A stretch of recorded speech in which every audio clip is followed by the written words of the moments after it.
Okey. Dah on ni. Atuk cakap ya. Jelaskan usul Al-Khamsah Mu'tazilah dan kelemahannya. 5 dasar utama usul Al-Khamsah yang menjadi prinsip kelompok Mu'tazilah sekaligus berfungsi sebagai rukun iman bagi mereka. Orang yang meyakini kelima prinsip tersebut menurut pendapat kelompok ini dikatakan sebagai seorang pengikut Mu'tazilah sejati. Berikut penjelasan mengenai al-usul al-khamsah. Yang pertama, tauhid. Tauhid menurut Mu'tazilah di sini adalah penafian terhadap sifat ma'ani Allah, yaitu qodra, irodat, ilmun, hayat, sama, basor, kalam. Bukan menafikan seluruh sifat Allah seperti nafsiyah, salbiyah. Sifat ma'ani adalah sifat yang wujudnya nyata. Artinya seandainya hijab hati seseorang hamba dibuka oleh Allah, niscaya ia dapat melihat sifat itu. Oleh karena itu, sifat ma'ani ini mempunyai wujud nyata, maka mereka menafikannya. Sebab apabila sifat ini tidak dinafikan, maka akan timbul ta'addud al-qudama. Yang kedua adalah prinsip adil. Dalam pandangan Mu'tazilah, Allah tidak menyukai kerusakan, tidak menciptakan perbuatan hamba.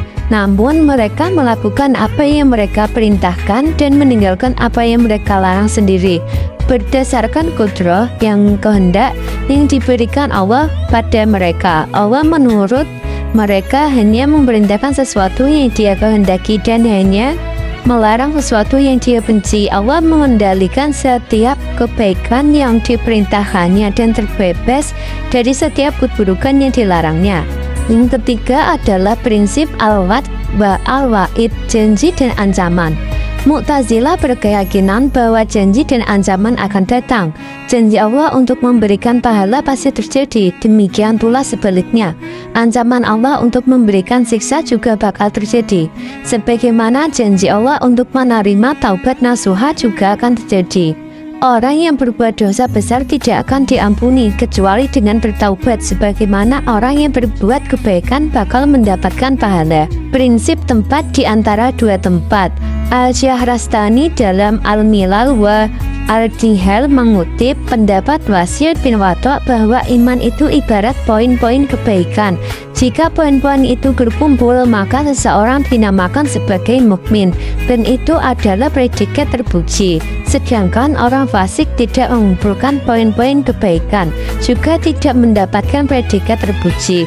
Oleh karena itu, ia tidak disebut sebagai mukmin, namun juga tidak kafir karena syahadat dan kebaikan-kebaikan lain telah ia penuhi. Yang terakhir yaitu prinsip amar ma'ruf nahi munkar.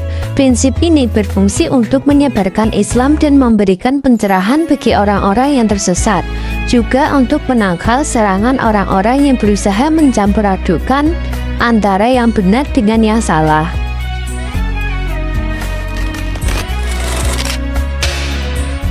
Soal keempat, jelaskan perbedaan konsep tauhid Wahabi dan konsep tauhid Aswaja.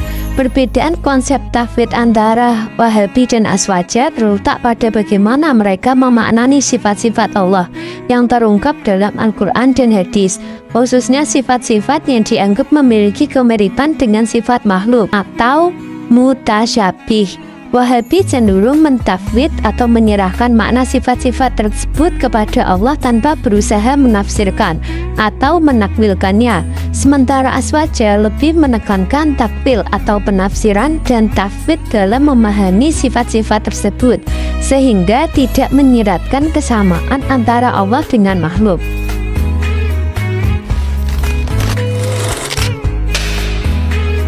Soal nomor 5, jelaskan konsekuensi dari mengkafirkan muslim dan mengapa para ulama sangat berhati-hati dan tidak serampangan dalam hal ini.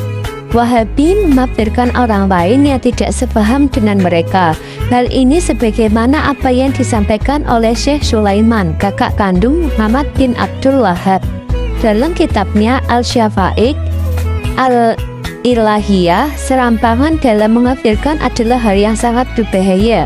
Mengkafirkan seseorang adalah sama saja dengan mengabulkan kehalalan darah orang yang dikafirkan, keharaman mensalati, keharaman menikahi, keharaman menguburkannya ke dalam kuburan kaum muslimin dan menghukuminya kekal di neraka.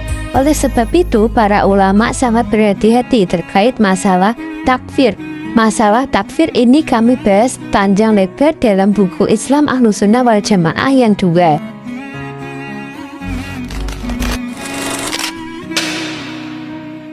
Soal ke-6, jelaskan kelemahan konsep tauhid Wahabi yang membagi tauhid menjadi 3. Wahabi membagi tauhid menjadi 3 bagian, yaitu tauhid rububiyah, tauhid uluhiyah, dan tauhid asma wa al-sifat.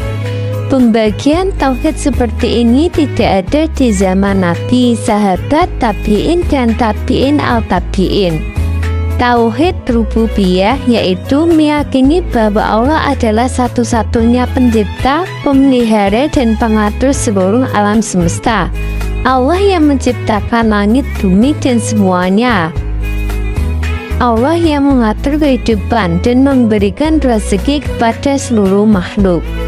Sedangkan tauhid uluhiyah yaitu mengesahkan Allah dalam peribadahan seperti sholat, puasa, zakat, kurban, berdoa, berserah diri, dan berharap hanya kepadanya. Tidak boleh menyembah atau meminta pertolongan kepada selain Allah.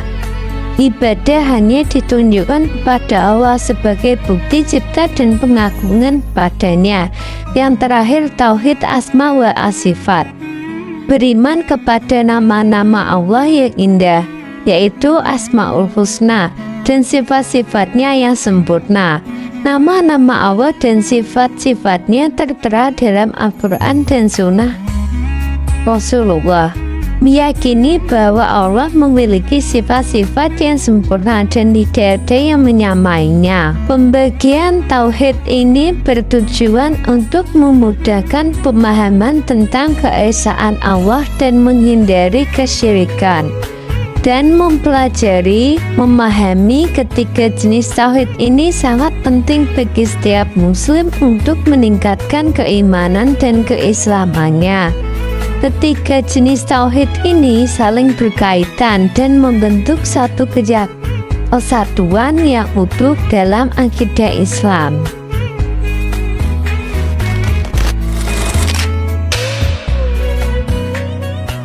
Sudah berulang kali ku bilang kalau videonya udah selesai. Lah udah selesai. Bye bye sepuh.